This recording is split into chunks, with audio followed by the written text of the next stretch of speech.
अज्ञानतिमिरन्दस्य ज्ञानाञ्जनशलाकया चक्षुरुन्मीलितं देव तस्मै श्रीगुरुवे नमः। नमो विष्णुपादाय कृष्णप्रेष्ठाय भूतले श्रीमते भक्तिवेदान्त स्वामी इति नामिने। नमस्ते सरस्वती देवी गौरवाणी प्रचारिणे निर्विशेषशून्यवादी पाश्चात्यदेशतारिणे। जय श्री कृष्ण चैतन्य प्रभु नित्यानंद श्री अद्वैत गदाधर श्रीवासादि गौर भक्तवृंद।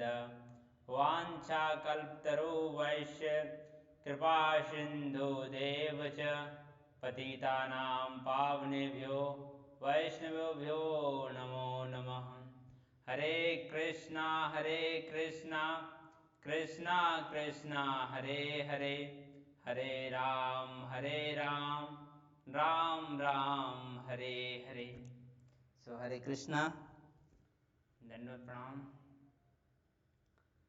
परम सौभाग्य है कि हम लोग भगवान की कृपा से भगवत गीता को थोड़ा बहुत समझने का प्रयास कर रहे हैं। जितना भी पूर्णतः तो हम लोग नहीं समझ सकते हैं, लेकिन जितना भी हो सके हम लोग प्रयास कर रहे हैं। बाकी भगवान जितना ब्लेसिंग्स देंगे, जितना आचार्यों की मर्सी होगा, जितना कृपा होगा, हम लोग उतना ही समझ सकते हैं। उससे ज़्यादा तो हम लोग समझ नहीं सकते हैं, लेकिन फिर भी हम लोग प्रयास करते रहेंगे। प्रयास बहुत बड़ा चीज़ है। प्रयास करने से बहुत बड़ा से बड़ा भी कार्य बहुत सरलता में पार कर सकते हैं।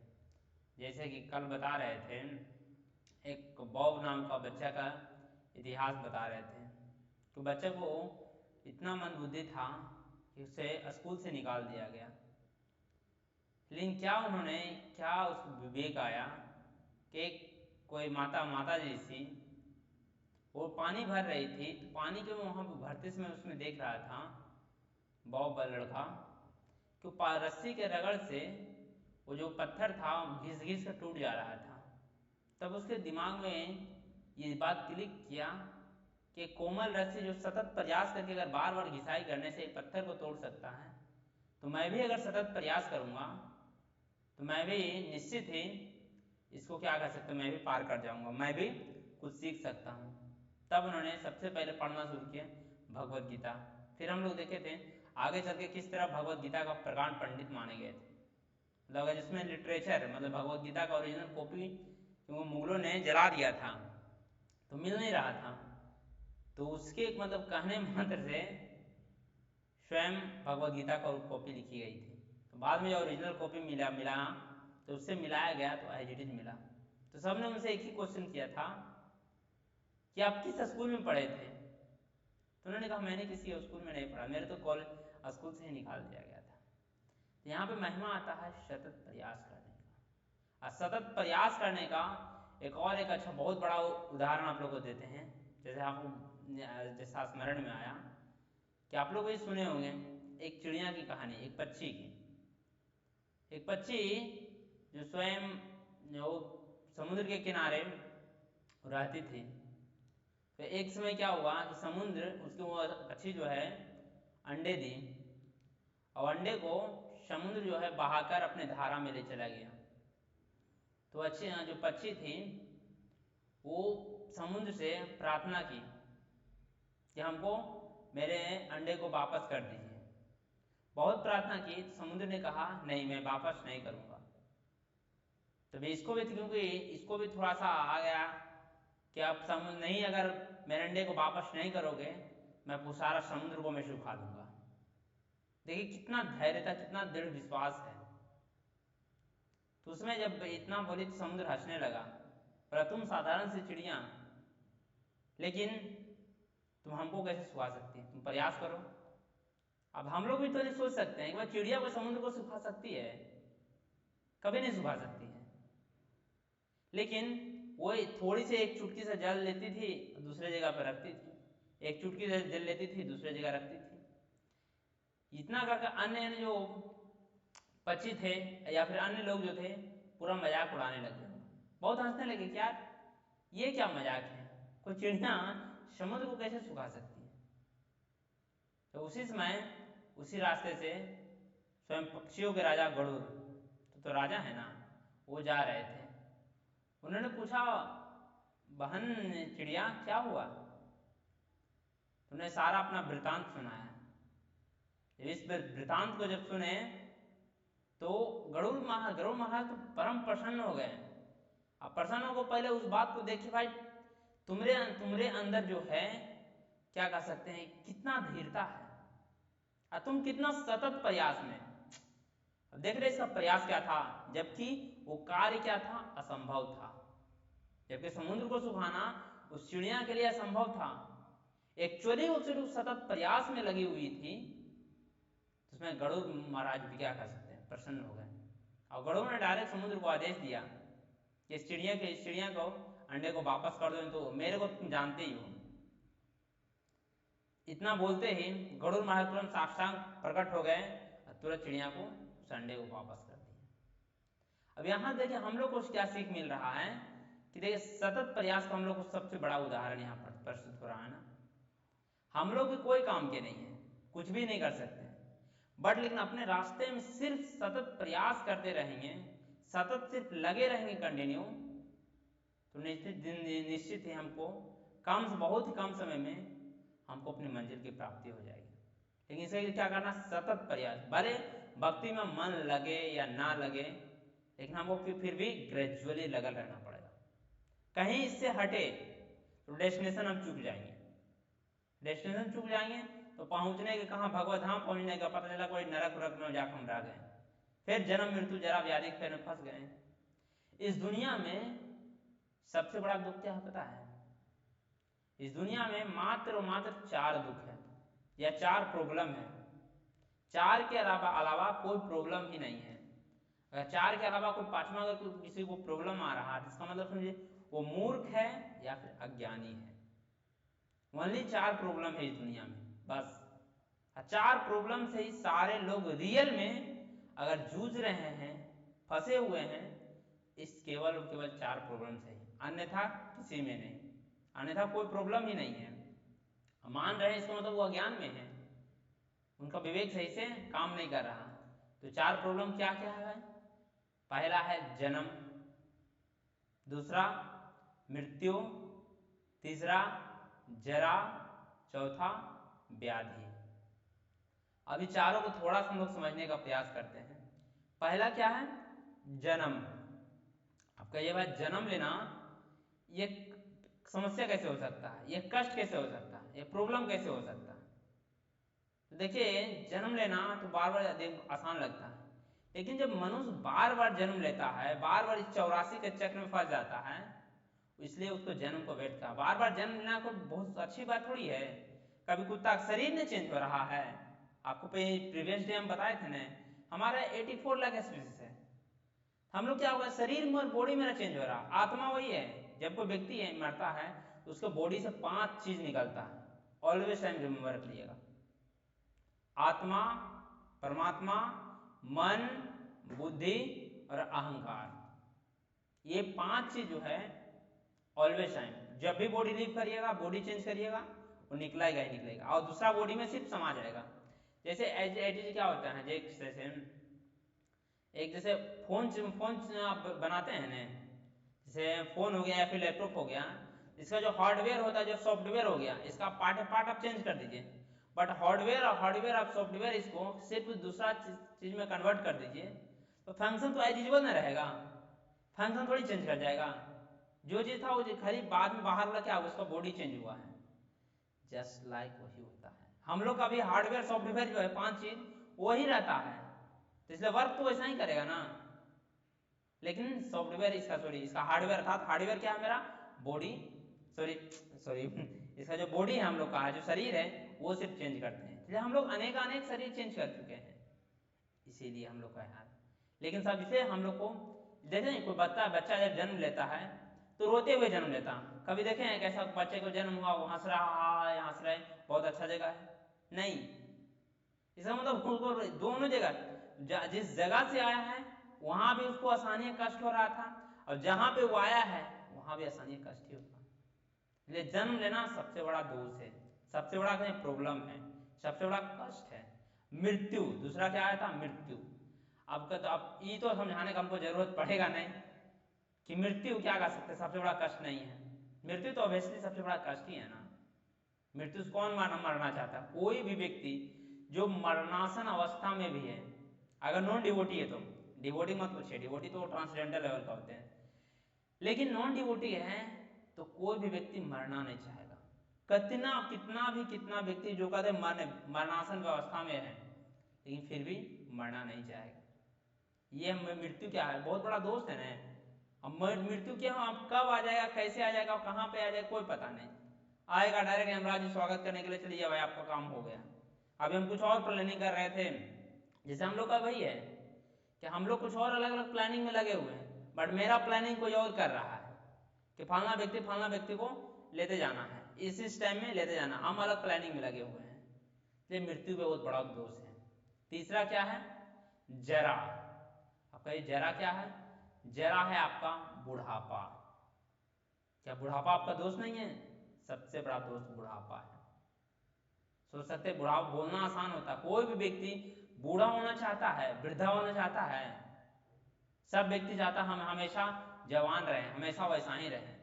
हम लोग शरीर के पीछे इतना भागते रहते हैं, तनिक एक बूढ़ा से पूछिए भाई, देखिए ना हम लोग कितना प्रत्यक्ष एग्जाम्पल दिखता है कि जिस शरीर के पीछे हम रात दिन दौड़ रहे हैं, इसको चमकाने के फेरे में, इसको मेंटेनेंस के चक्कर में रात दिन लगे हुए हैं, देखो भाई समय आने पर उसी तरह मेरा बॉडी हो जाएगा, फिर क्या काम देगा?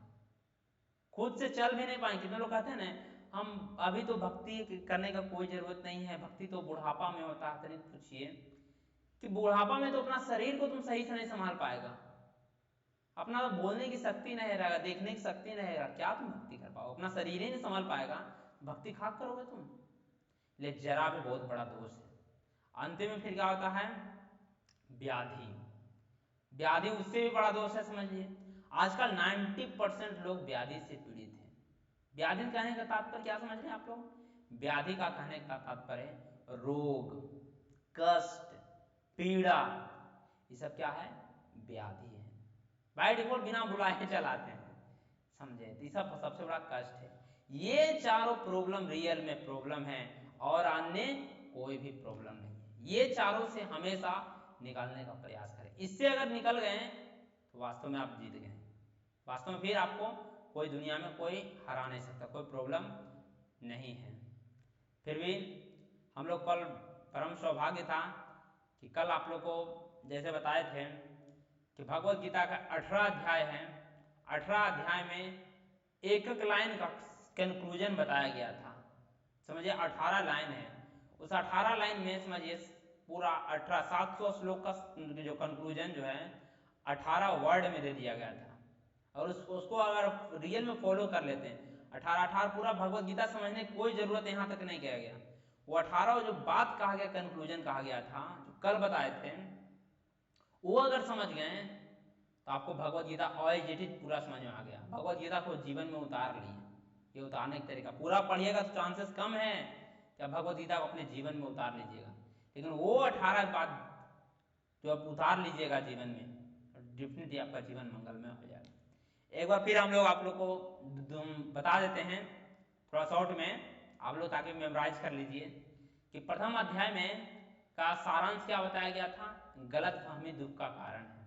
गलतफहमी ही दुख का कारण है, इसलिए हमें गलतफहमियों को पालना नहीं चाहिए। गलतफहमी कैसे पालते हैं हम लोग? कभी अपने आप को मैं मानते हैं और मेरा मानते हैं कि यह मेरा है, ये सब मैं कर रहा हूँ, ये सब क्या है, बहुत बड़ा गलतफहमी है हमारा। वास्तव में हम कुछ नहीं कर रहे हैं, समझे? इसलिए पहला अध्याय का जो कंक्लूजन है, सारांश है कि गलतफहमी ही दुख का कारण है। दूसरा अध्याय क्या है कि जीवन के अगर प्रत्येक समस्याओं का समाधान चाहते हैं तो हमें क्या करना चाहिए? पहले हमें ज्ञान की आवश्यकता है। जीवन को अगर हम सभी समस्याओं को समझना चाहते हैं तो हमको सच्चा ज्ञान की आवश्यकता है। ये दूसरा अध्याय का सारांश है। तीसरा अध्याय का सारांश क्या है? एक दूसरे से कनेक्ट करिएगा। पहले क्या है, अगर दुख से, आप पहले देखें शुरुआत भी क्या कहाँ से किया गया, दुख से शुरू किया गया। अगर दुख हो गए, दुख से बचने के लिए फिर क्या करना पड़ेगा? पहले अपना चेतना को बदलना पड़ेगा, गलतफहमी को दूर करना पड़ेगा। फिर जब दुख हट जाएगा, फिर जीवन में बहुत सारे समस्या हैं, तो जीवन में समस्या है तो उसके लिए क्या करना पड़ेगा, फिर आपको दिव्य ज्ञान की आवश्यकता है। तो दूसरे अध्याय में दिव्य ज्ञान के बारे में, सच्चे ज्ञान के बारे में बात किया गया। तीसरे अध्याय में चलो ज्ञान भी आ गया, तो अब रही बात सेवा करने का। तो जब सेवा अगर निस्वार्थ, तीसरा अध्याय का कंक्लूजन सारांश क्या है, निस्वार्थ भाव में अगर सेवा करें, वास्तव में प्रगति चाहते हैं किसी भी क्षेत्र में, तो अब निस्वार्थ भाव में वहां सेवा करिएगा तो आपको निश्चित प्रगति होगा। चौथे अध्याय में कहा गया है कि अपने कर्म को जो है भगवान में जोड़ दीजिए, तो वही आपका भक्ति कहला जाएगा। ये चौथा अध्याय का सार है। पंचम अध्याय का सार है, जब भक्ति तो आ गया तो पंचम अध्याय का सार क्या है कि अपने अहंकार को त्याग दीजिए। भगवत गीता के पंचम अध्याय का एक कंक्लूजन है। और जब से अहंकार को त्याग कर भगवान की सेवा में निमग्न हो जाइए। छठे अध्याय का क्या सार बताया गया था, अपनी चेतना को हमेशा ऊपर बढ़ाने का प्रयास करना चाहिए। जहां भी जिस लेवल पर भी है हमेशा प्रयास करना चाहिए अपनी चेतना को ऊपर बढ़ाने का। सप्तम अध्याय में क्या कहा गया है, कंक्लूजन, जो भी हमको सीखते हैं हमें आचरण में उतारना चाहिए। बहुत बड़ी बात बताया जा रहा है, हम जो कुछ भी सीख रहे हैं जब तक उसको आचरण में नहीं लाएंगे तब तक हम दूसरे को सही से बता नहीं पाएंगे। अष्टम अध्याय में कहा गया है, चाहे भौतिक जीवन हो या फिर आध्यात्मिक जीवन, हमें दोनों जगह में सतत प्रयास करना चाहिए। आध्यात्मिक जीवन में भक्ति करे, भक्ति में भी हमेशा प्रयास करना पड़ेगा, विदाउट प्रयास की भक्ति भी आपको सही से नहीं हो पाएगा। इसलिए अष्टम अध्याय में कहा गया हमें सतत प्रयास करना चाहिए।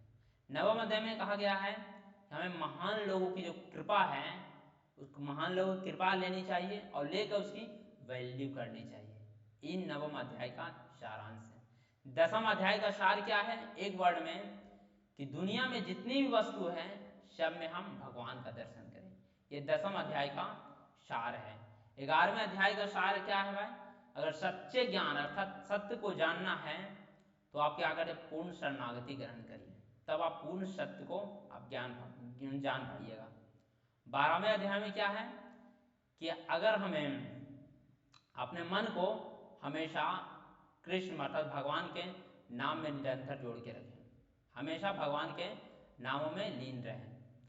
13वें अध्याय में क्या कहा गया, सारांश क्या है, माया से दूर रहो और क्या है, भक्ति में जुड़ो। 13वें अध्याय का सार है। 14वें अध्याय का सार क्या है, हमारे जीवन शैली को ही अपना लक्ष्य बनाना चाहिए, अर्थात अपना पहले मनुष्य जीवन मिला है तो इसका पहले गोल को समझे। ये 14वें अध्याय का सार है। 15वें अध्याय का सार क्या है, भक्ति को नंबर 1 प्रायोरिटी पर रखिए, तब आप भक्ति में प्रोग्रेस करिएगा।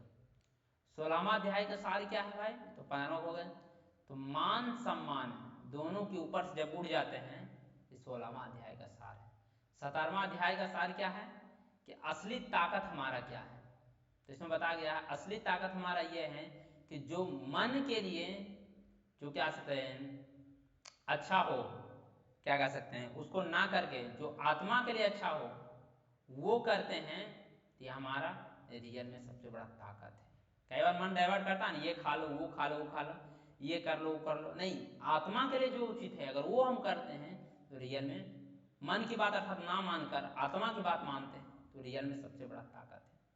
फिर 18वां अध्याय का क्या कंक्लूजन है, सर्वधर्मान परित्यज्य मामेकम शरणम व्रज, मतलब सब छोड़ छाड़ कर कहाँ पे आ जाइए, भगवान के शरण में आ जाइए। ये 18 अध्याय का है। ये 18 जो तत्व है, 18 लाइन है, यदि आप इस 18 को अगर समझ गए, इसको अपने जीवन में देखिए, एक दूसरे पर अपने शुरू से देखिएगा सीक्वेंस वाइज भगवान बताए हैं।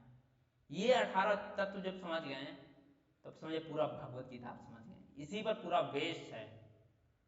इसलिए हम लोग चलिए थोड़ा अपना विषय वस्तु पर आते हैं, थोड़ा वो धीरे धीरे बताते रहेंगे कि भगवत गीता रियल में कितना, तो नहीं सोचिए नहीं कितना अमेजिंग बुक है, कितना भगवान का ब्लेसिंग्स हुआ है, तब हमको ऐसे दिव्य ग्रंथ मिला है, समझे।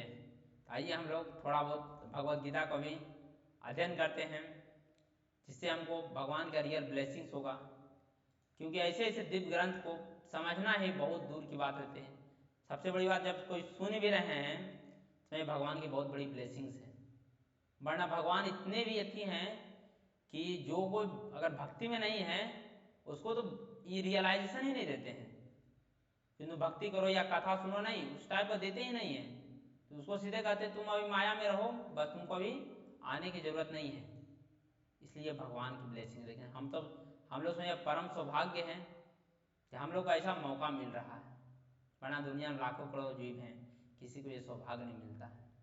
तो पिछले दिन से हम लोग देखते आ रहे हैं किस तरह अर्जुन जो है भगवान को शरणागत हुए हैं।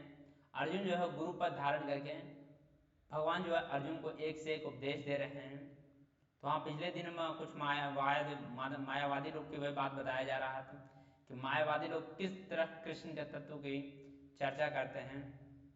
तो उसके आगे हम लोग प्रभुपाद जी के प्रपोट के माध्यम से आगे बढ़ रहे हैं।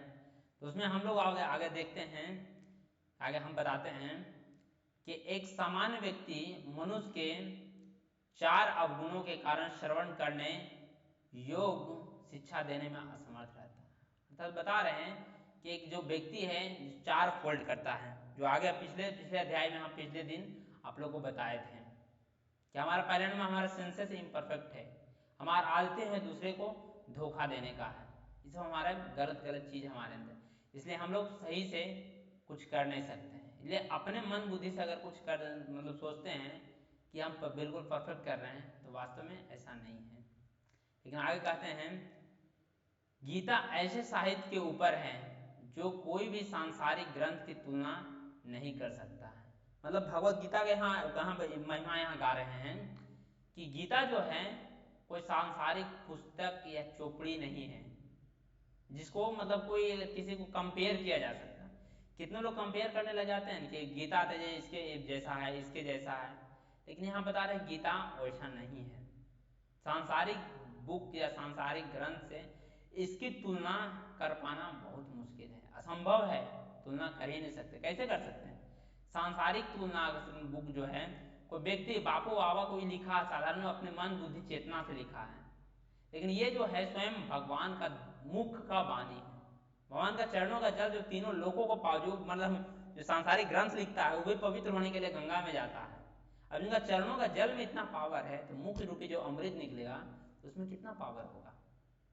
तो इसलिए हम लोग सांसारिक ग्रंथ से भगवत गीता का कंपेयर नहीं कर सकता है। इसलिए बताते हैं श्री कृष्ण को सामान्य व्यक्ति मान लेने पर गीता की सारी महत्ता की जाती है। मतलब कहते हैं कृष्ण को असमान, मतलब कहते हैं इसमें बहुत ऊपर है उनका अस्तित्व इतना है, सत्ता इतना है, उसको साधारण नहीं समझा जा सकता है। यहाँ कहते हैं मायावादी का 73वें श्लोक में वर्णित द्वैत लौलिक है और शरीर के लिए प्रयुक्त है, किंतु इससे पहले इस श्लोक ऐसे देहात्मक बुद्धि की निंदा की गई है। तो मायावादी लोग को सबसे पहले बताते हैं भाई तुम लोग जो देहात्मक बुद्धि रखे हुए हैं उसको सबसे पहले निंदित करते हैं। भाई तुमको इस जगह मतलब क्या तुम शरीर के ऊपर पड़े हुए हैं। जैसे एक बार आप लोग को बताए थे ना किस प्रकार चैतन्य महाप्रभु जब वाराणसी काशी में जब मिले थे, स्वयं क्या कहते मायावादी का जो प्रकांड पंडित थे उससे जब मिले, वो गुरु भाई इनके गुरु भाई थे प्रकाशानंद सरस्वती, उनसे जब मिले थे तो वो दोनों गुरु भाई थे। तो उससे वो पूछे कि हम दोनों तो गुरु भाई लेकिन क्या कर रहे हैं, तो पागलों की तरह हरे कृष्णा मंत्र जप रहे हो। और ज्ञानी का क्या कहते मेन उद्देश्य है कि एक जगह बैठ के ग्रंथों को शास्त्रों को पढ़े और बताए, लेकिन तुम यह क्या पागलों की तरह हरे कृष्णा कर रहे हो। तब उसमें चैतन्य महाप्रभु उसका मायावादी को लोग कहते हैं कि गुरु मोहे मूर्ख जाने करेला शसन। मतलब कहते हैं गुरु ने मेरे को मूर्ख जानकर कहा, मैं गुरु के पास तो गया था कि मेरे को वेद पढ़ाइए, मेरे को शास्त्र पढ़ाइए, लेकिन गुरु ने हमको मूर्ख जानकर मेरे को कहा तुमको वेद शास्त्र नहीं समझ में आएगा, तुम्हें इस मंत्र को जपो बस। जब से मैं जप करने लगा तब से मेरा मन में आनंद आने लगा, मैं पागलों की तरह नाचने लगा। तब मैंने फिर गुरु जी के पास गया, किवा मंत्र दिला गोसाई, किवा तोर बल, जपते जपते भाई हवीला पागलपन। मतलब कहते हैं ये कौन सा मंत्र दिए, कौन सा चीज दे दिए जिसको जितना मैं ले रहा हूँ, जितना मतलब यही हरे कृष्णा मंत्र जो है उसी के बारे में बता रहे हैं। मैं जितना भी मैं इसको गा रहा हूँ, जितना भी ले रहा हूँ, मेरे मन में पागल की तरह आ रहा, आत्म विभोर छा रहा है। तब हमारे गुरुदेव ने कहा अब तुमको हरिनाम जो है तुम पर असर इफेक्ट डाल रहा है। तो जस्ट लाइक उन लोग को बताओ, वही स्वयं चैतन्य महाप्रभु बताते हैं उन लोग, स्वयं प्रकाशानंद सरस्वती को, इतना क्या वार्तालाप होता है, फिर तो कन्वर्ट हो जाते हैं आगे चल के। फिर वही वृंदावन के जो महिमा लिखे हैं अद्भुत, आगे चल के वही प्रबोधानंद सरस्वती बन जाते हैं। वृंदावन के ये महिमा गाए हैं प्रबोधानंद सरस्वती कि आज तक कोई भी ग्रंथ, कोई भी आचार्य नहीं गा पाए वृंदावन की क्या महिमा है। राधा रसुदा ने दी गजब का महिमा गाए हैं, लेकिन एक दिन का महामायावी से मायावादी हम उनके लिए यहाँ बता रहे हैं। तो कहते हैं जो एक बार जीवों की देहात्म बुद्धि की निंदा करने के बाद यह कैसे संभव है कि कृष्णोदय पुनः शरीर पर उस व्यक्ति को दोहराते हैं। मतलब कहते हैं अतः यह अस्तित्व तथा आध्यात्मिक आधार पर स्थापित है कि, और इसकी पुष्टि रामानुजाचार्य एवं अन्य आचार्यों ने भी की है। गीता में कई स्थानों पर इसका उल्लेख किया गया है कि यह आध्यात्मिक अस्तित्व केवल भागवत भक्तों की ये रियल में बिल्कुल परफेक्ट बताया जाता है। अन्य आचार्यों जो भी बताते हैं, रामानुजाचार्य तथा अन्य आचार्य बताते हैं कि ये सब अब गीता में भी बहुत जगह बताएगा, आगे दिन सुनिएगा कि ये गीता का अस्तित्व के बारे में बात किया जा रहा है कि गीता मतलब कैसे व्यक्ति को समझ सकते हैं, कौन व्यक्ति गीता समझ सकता है। इसका मतलब यह नहीं कि हम लोग सब आ गए हैं, सब सुन रहे थे, सबको गीता समझ में आ रहा है, नहीं, सबको गीता समझ में नहीं आ सकता। इसके लिए भी क्वालिफिकेशन होना चाहिए। विदाउट क्वालिफिकेशन हुए भी बिना अब शास्त्रों को आसानी से आप नहीं समझ सकते, कभी नहीं समझ सकते। हम लोग को कई बार अपने मन बुद्धि लगा देते हैं कि वो तेरे हम तो आ गए हैं, हम लोग अब पढ़ रहे हैं, गीता पढ़ रहे हैं तो हम लोग फुली समझ में आ जाएगा, जबकि ऐसा नहीं है। इसलिए ना रामानुजाचार्य बहुत बड़े आचार्य हैं, तो लेकिन वो सब भी को बताते हैं कि ये जो गीता में बहुत जगह बताया गया है कि ये स्वयं तन कहते हैं ब्रह्मांड भ्रमिते कोनो भाग्यवान जीव, गुरु कृष्ण प्रसाद पाए भक्ति लता बीज। जब तक गुरु कृष्ण की कृपा नहीं होता है तब तक उसके हृदय में ये भक्ति रूपी बीज कभी जागता नहीं है। इसलिए बताते हैं जो लोग, देखिए आगे देखिए क्या कहते हैं प्रभुपाद जी क्या कहते हैं, जो लोग कृष्ण का विरोध करते हैं उसकी इस महान साहित्य तक पहुंच नहीं हो पाता है। अर्थात कहते हैं जो बहुत लोग कहते हैं ना कृष्ण मतलब भगवान श्री कृष्ण, कितने लोग इससे भी इतना थर्ड क्लास के होते हैं ना, कृष्ण नाम सुनते उसको चिढ़ हो जाता है, कृष्ण बोलते उसको मन में यही चल जाता, वो कृष्ण से 16,108 शादी किए थे, वो चीर चुराए थे, लेकिन उस मूर्ख को इतना तक समझ में नहीं आता कि यार तुमको दिख रहा, मान लीजिए कि चीर चुराए थे, ठीक है, लेकिन जब आवश्यकता पड़ा तो चीर तो लौटा भी दिए ना, और इतना लौटाएं कि जिसको मतलब दुशासन, जिसको 10,000 हाथी का बल था, वो भी खींचते थक गया, उसका मुंह से फेन फेंक दिया। लो भाई, तो वो पास्ट टाइम याद नहीं रहता है। देखिए अब भक्तों का यही बात है, आप 100 काम अच्छा करिएगा ना तो उसको याद नहीं रखेगा, एक कोई मिस्टेक होगा उसको पकड़ लेगा। तो भगवान इतना मतलब भगवान ये नहीं देख, भगवान को दिख रहा है, उसको दिख रहा है कि भगवान ने क्या कर किए हैं, भगवान चीर चुना है उसको पकड़ ले है, लेकिन ये नहीं देख रहा कि यार भगवान ने आवश्यकता पड़ा तो लौटा भी दिए, इतना लौटाए कि मत पूछो, वो नहीं देखता है। भगवान कहते 16,108 शादी की, लेकिन किस परिस्थिति में किए, क्या किए वो कोई नहीं देखता है, उसके पीछे गौर ही नहीं करता। यानी आप लोग थोड़ा बहुत आप लोग प्रसंग जानते होंगे कि जिस परिस्थिति में जो भौमासुर नाम का जो असुर था, जो 16,108 कन्याओं को, राजकुमारी को जो कारागार में बंदी बनाकर रखा हुआ था, तनिक सोचिए उन लोग का इतिहास वर्णन किया गया। पहले ऐसा हुआ था, बहुत अमेजिंग, बहुत दर्दनाक घटना होता, तनिक जब कल्पना जब करिएगा तो रोग कांप जाएगा, विचार तो नहीं करिए ना, बोलने में खाली लगता 16,108 लेकिन कैसे।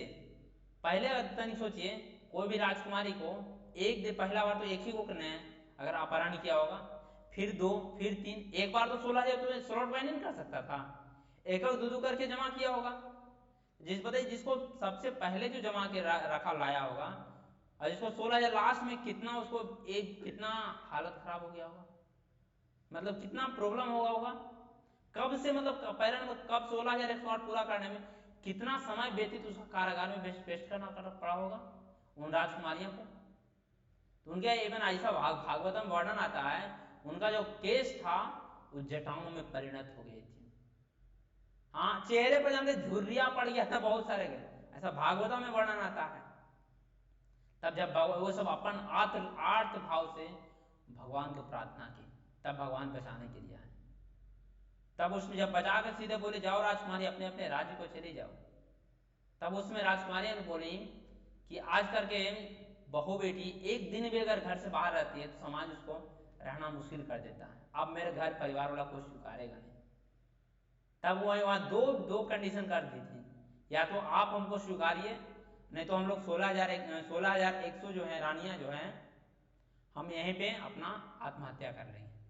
अब तनिक कंडीशन पर तनिक सोचिए, उस समय स्वयं भगवान श्री जबकि के चेहरे पर झुर्रियां आ गया था, केस जो जटाओं में परिणत हो गई थी, उन लोग अगर नहीं स्वीकारते, अगर उस समय 16,100 राजकुमारियां डायरेक्ट आत्महत्या करती, तभी जो सुनता तो क्या कहता, यार ये कौन भगवान है, भगवान के सामने इतने लोग कैसे मार सकता है, यानी भगवान तो थोड़ा सा दया दिखाते ना।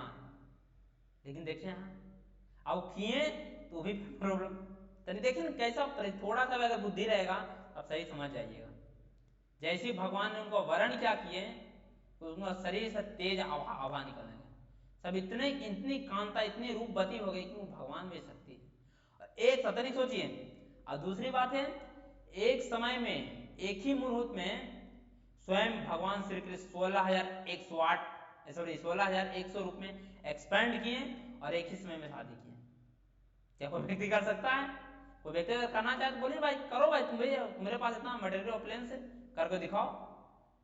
लेकिन एक तनिक सोचिए, 16,108 रानियां थी, उनको मतलब कुल मिलाकर 16,108 हो गई थी। मध्य द्वारिका में ये लीला चल रहा था। कभी भागवत में तुम इतना अध्ययन किया, इतना सुना हूं, लेकिन कभी वैसा वर्णन नहीं आता है कि 16,000 जानते उनको बच्चे कितने थे, प्रत्येक रानी से 10-10 बच्चे और एक एक कन्या थी। आप सोच सकते हैं उनका परिवार कितना होगा, 16,108 इंटू प्रत्येक से 10 और प्लस 1 11 प्रत्येक रानी से, सोच सकते हैं कितना बड़ा परिवार होगा उनका। लेकिन कहीं पर भी भागवतम वर्णन नहीं आता भाई तो झगड़ा हो रहा है, भगवान श्री कृष्ण का ये झगड़ा हो रहा है, इसकी पत्नी के साथ ये झगड़ा हो रहा है, नहीं, कहीं पर भी यह वर्णन नहीं आया। ये भगवान की भगवत्ता है। एक बार नारद मुनि जी गए थे, परीक्षा लेने के लिए आए थे, चलते हैं भगवान के घर में झगड़ा उगड़ा लगाएंगे। तो एक घर में जाकर देखते हैं तो भगवान कहीं स्नान कर रहे हैं, वो एक दूसरे महल में जाकर देखते हैं, और सबके लिए 16,108 रानियां थी, सबके लिए सेपरेट महल, और प्रत्येक रानी को यही लगता था कृष्ण मेरे ही साथ है। अब भगवान ऐसा ही करते थे, सुधर्मा सभा से निकलते थे तो 16,108 रुपए कन्वर्ट हो जाते, एक्सपेंड कर जाते थे, और फिर जैसे फिर सुधर्मा समान आते रहते 16,108 रुपए 1 रुपए बचाते। ये केवल और केवल भगवान ही कर सकते हैं। लेकिन इसलिए उस मूर्ख को जो जैसे भगवान पर उंगली उठाना चाहता है, उसको ये सब समझ ही नहीं कहते हैं कि भगवत गीता समझ ही नहीं आता है, भगवान ही उसको बुद्धि वैसा दे देते हैं कि तुम अभी दूर रहो, तुमको ये सब की जरूरत नहीं है, समझे। तो इसलिए कहते हैं जो कृष्ण भगवान श्री कृष्ण जो विरोधी करता है, उसका यहाँ तक शास्त्र में कहीं पहुंच ही नहीं है। आगे क्या कहते हैं, अभक्तों द्वारा गीता का उपदेश को समझने का प्रयास मधुमक्खी द्वारा मधुपाट चाटने का सदृश है। मतलब कहते हैं कि जो नॉन डिवोटी है, जो अभक्त है, जो भगवान की भक्ति नहीं कर रहा है, उसको क्या करना है, उसको अगर कैसे समझा गया है, जैसे मधुमक्खी होती है ना, मधुमक्खी क्या होती है, अपना सारा मधु शहद जब ले लेती है, खींच लेती है, उसके बाद जो क्या कर सकते हैं, जो पात्र होता है मधुमक्खी का, सॉरी मधु का, उसको कोई अगर चाट रहा है उसके बराबर माना गया, लेकिन उससे भी नहीं है। और भाई मधुमक्खी का पात्र अगर चाटेगा तो हल्का फुल्का शहद मिलेगा, लेकिन कहा गया उसको भी उसके बराबर भी नहीं है। क्यों? कौन? Non devotee. हम सोच रहे हैं कि सख्त भगवान ही नॉट अलाउ कर दिए हैं। कल आप लोग पिछले दिन आप लोग बता रहे थे ना, हम भक्ति में आए हैं, शास्त्र सुन रहे हैं, इसका मतलब भगवान की बहुत बड़ी ब्लेसिंग्स है जो हमको सुनने के लिए कह रहे हैं, प्रेरित किए हैं, तब हम सुन पा रहे हैं। पर ये गलती से अहंकार मत करिएगा, हम अपने मन बुद्धि से हम शास्त्र को सुन रहे हैं, हम गीता को सुन रहे हैं, हम गीता को समझ रहे हैं, गलती से भी मत करिएगा। जिस दिन ये मन में अहंकार आएगा ना, यूं भक्ति चुटकी से माया देवी निकाल देगी। तो माया भी भगवान की शक्ति है, ऑलवेज टाइम विदाउट टेस्ट लिए बिना आने ही नहीं देती है। देखिए मैं बहुत लोग को फॉलो कर पाता हूँ, कितने लोग बहुत लोगों को हुआ था, मैं बाद में बात करता हूँ, आज आप देखे नहीं, ये काम था, ये काम था, बिजी, मेरे को डायरेक्ट वही याद आता है। मैं सुनता हूँ बहुत करंटली तुरंत बताते हैं कि भगवान जब तक थोड़ा सा भी अगर देखते हैं ना इल्यूजन, माया देखती है ना, फट सुनी कोई ना कोई आपको ऐसा एंगेजमेंट डाल देगा ना, डाल देगी माया, आपको कैसे न कैसे आपको कथा से दूर कर देगी।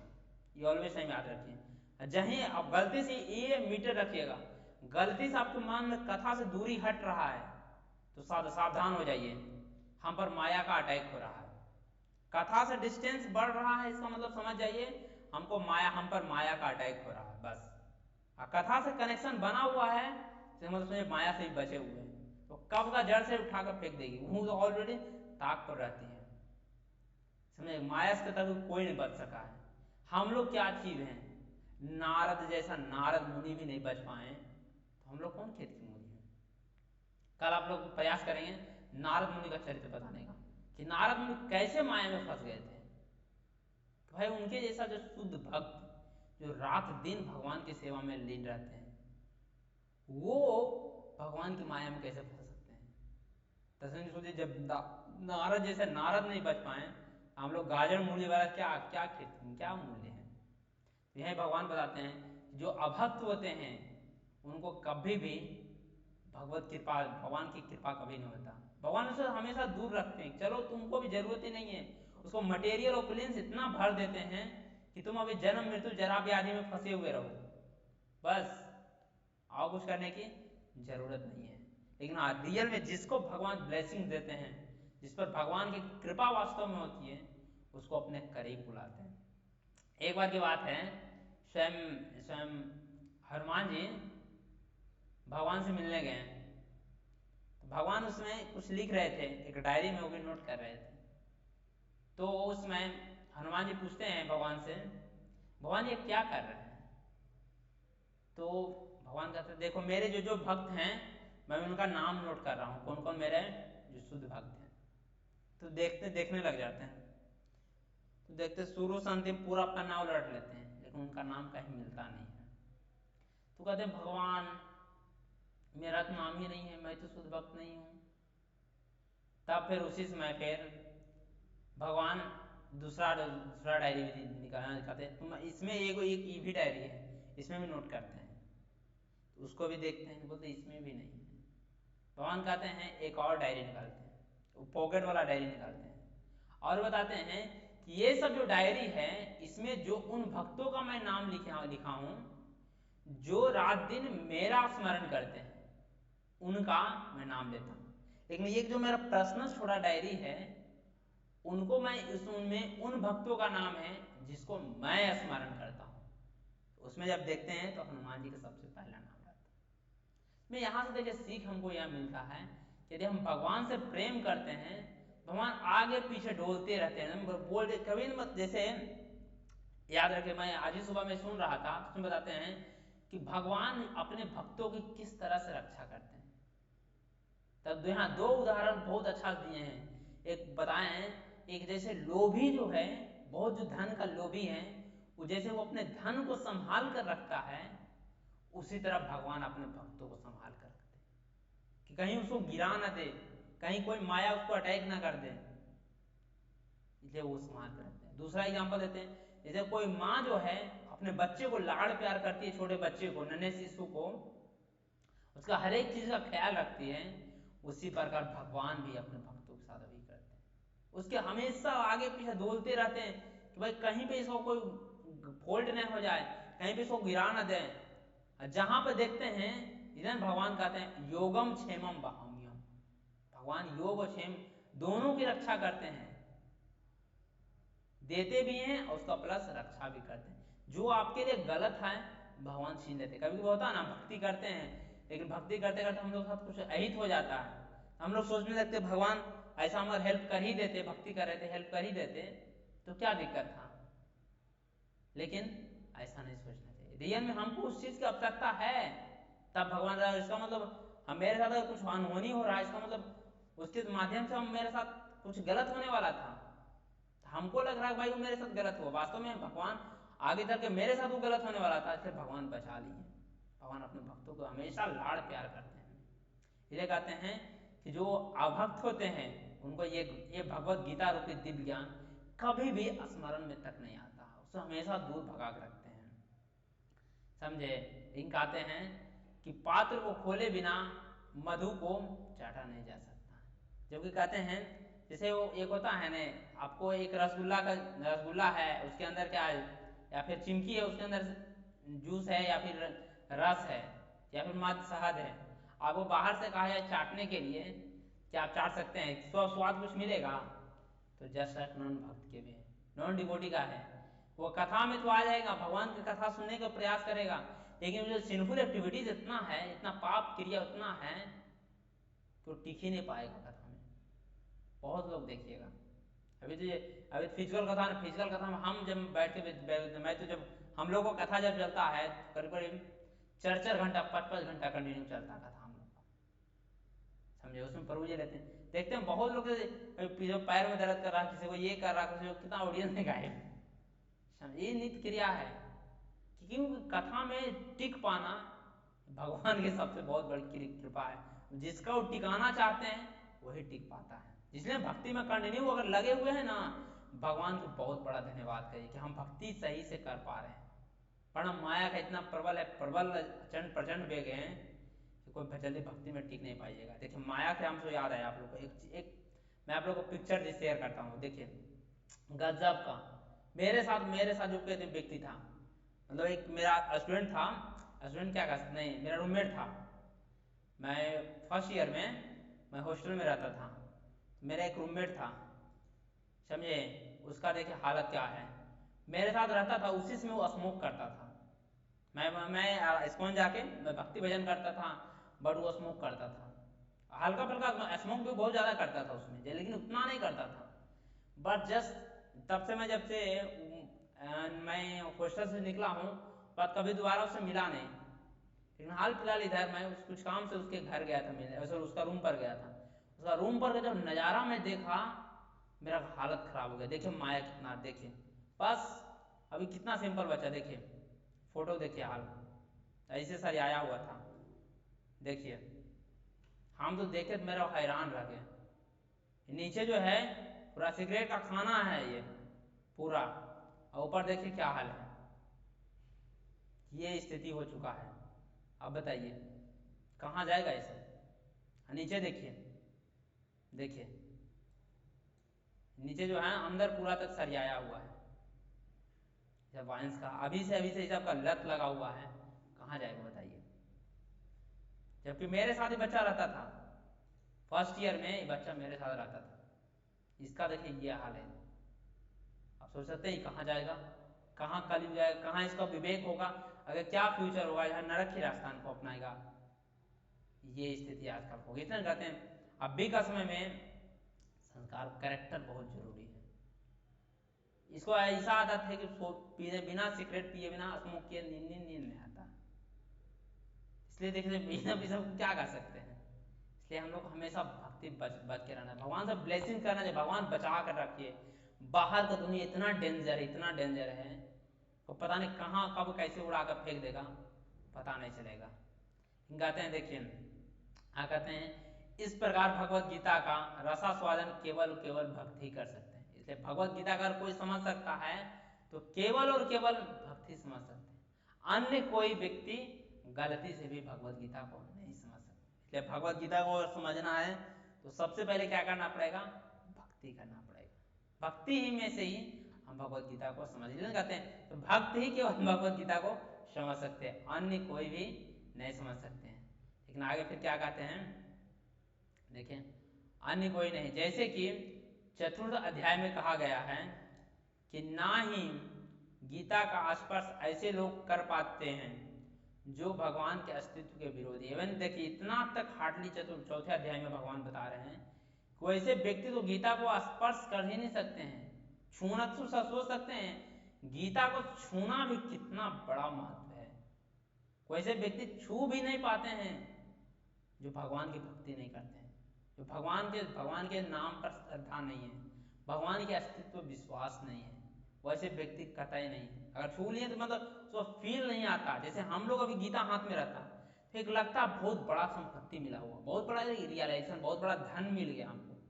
जैसे हमारे हाथ में क्या माला रहता है, बिट बैग रहता है, तो लगता है बहुत बड़ा चीज मिला हुआ है, इस पर कितना नाम जपो रटते रटते। लेकिन कोई मटेरियलिस्ट लोग हैं, नॉन डिवोटी है, अभक्त लोग हैं, भौतिक में जो रचा पचा हुआ, उसको थमाइएगा तो साधारण एक माला दिखेगा, एक कपड़ा का झोली दिखेगा, उसको थोड़ी किताब कुछ दिखेगा। जैसे उसको भगवत गीता थमाइएगा तो क्या दिखेगा, एक किताब दिखेगा ये, और उसको कुछ समझ में नहीं आएगा, काला अक्षर भैंस बराबर समझ में आएगा। एक जिसने कहते हैं जो भक्ति होते हैं, भक्तिवान लोग को ही समझ में आते हैं। भगवान कहते वैसे लोग को स्पर्श करने ही नहीं देते हैं। कहते हैं अतः मायावादियों द्वारा गीता की व्याख्या मानो समग्र सत्य एवं संसार भ्रम रूप में निरूपण है। अर्थात इसलिए मायावादी जो माया में फंसे हुए हैं, मायावादी माया का डिफिनेशन बताए तो माया क्या क्या है और कैसे हम लोग को फंसाती है। तो कहते हैं वो लोग भ्रम में इतना पड़े हुए हैं, इसलिए उसको सीधे उन लोग से बाहर निकाल दिया जाता है, सीधे वहीं छोड़ देते हैं। लेकिन आगे चैतन्य महाप्रभु कहते हैं, चैतन्य महाप्रभु ने मायावादियों द्वारा की गई गीता के व्याख्या को पढ़ने का निषेध किया है। देखिए जो मायावादी लोग होते हैं वो लोग गीता की टिप्पणी देते हैं, बट वो लोग का फिलोसफी अपना चेंज कर देते हैं, अपना चेंज। वो सीधे कहते हैं सर्वधर्मान परित्यज्य परित्यज्य, लेकिन माँ में का मतलब तुम मेरे सब कुछ छोड़ जाओ। भगवान कहते भगवान की बात नहीं कहता, तुम मेरे शरण में आ जाओ, बाकी हम देख लेंगे। मतलब वो लोग अपने आप को ही भगवान मानने लग जाते हैं। इसलिए चैतन्य महाप्रभु हार्डली स्टेप किए हैं कि मायावादी लोग को जो व्याख्या किया गया है उसको गलती से मत पढ़े, समझे।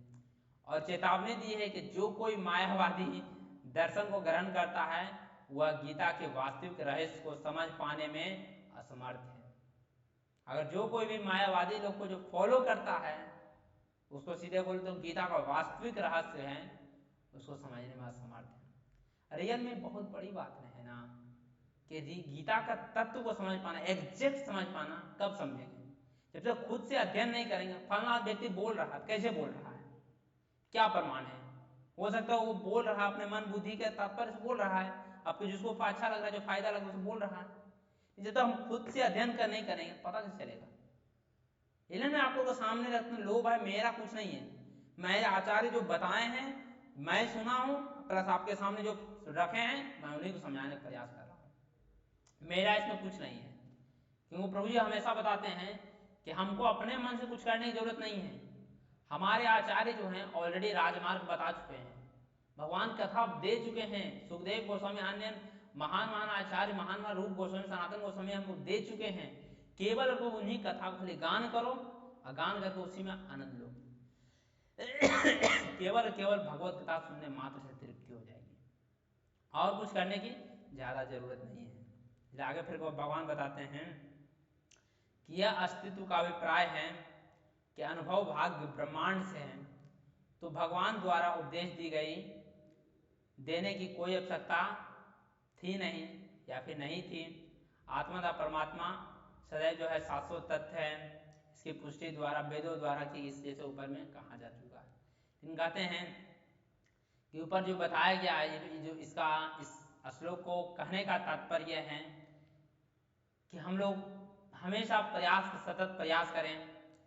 क्या प्रयास करें कि किस तरह हम भौतिकवादी जो लोग हैं इससे बचें, जो भी माया में फंसे हुए लोग हैं उससे हम लोग बाहर निकलने का हमेशा प्रयास करें। क्योंकि ये जड़ जगत है, यहाँ माया का बहुत ज़्यादा ओपिनियंस फैला हुआ, बहुत ज़्यादा चकाचौंध इतना भरा पड़ा है कि सही से भक्ति करने के देने का मौका नहीं मिलता। लेकिन हम लोग ऑलवेज टाइम प्रयास करिए। हम लोग इतना बड़ा पवित्र संस्था मिला है, इतने बड़े बड़े आचार्यों को कृपा है, तो उन आचार्यों के शरण में जाकर हम लोग बार बार गिड़गिड़ाएं, बार बार प्रार्थना करें कि थोड़ा बहुत कृपा करिए। जब हम भगवत गीता जैसे महान ग्रंथ, हम तो अनक्वालिफाई हैं, क्वालिफिकेशन तो है ही नहीं है, लेकिन फिर भी प्रयास करते हैं कि थोड़ा बहुत भी जो कुछ भी आप समझे हैं थोड़ा बहुत हम पर भी कृपा करिए, ताकि हम लोग इस दिव्य ग्रंथ को समझने का प्रयास करें। इस तरह जब करेंगे तो निश्चित हम पर भगवान ब्लेसिंग्स करेंगे। तो आज हम लोग यही एंड करते हैं, कल आगे देखते हैं भगवान और क्या बताते हैं। ठीक है, हरे कृष्णा, धन्यवाद।